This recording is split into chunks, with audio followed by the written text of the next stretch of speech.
Maayong adlaw sa tanan. So pag adlaw guys, mao jud ni akong trabaho no, mamuhat og mga pana kay mao man ni atong negosyo ug mao man ni atong paningabuhian o ato din ning buhaton inig adlaw no. So mao ni akong trabaho pag adlaw.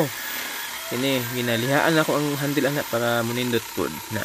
Ini gabi pod mao po ni akong trabaho. Ako po ning ginaputol ang mga bakal dinhi kay ako gabling ginihinayan akong balay no kay para makalista sa libor ni.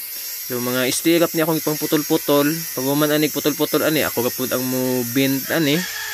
Kana og naputol na to ning uban. So mukuha tanin kay amo ni atong ginabawog ug ginabint na to. Ginabuhat to istirap. So ako na po tanan ani, ako ang saka, ako ang ngaog. Na mo tawag at taglibog ani kung magkwanta, magbuhos o magpurma ana no. Magbuhos sa flooring o sa poste. So nakabintag mga pila ka buok guys na mga stirrup. So hinahinayan po na to nagtao din na sa beam para naputay mabuhat pa no.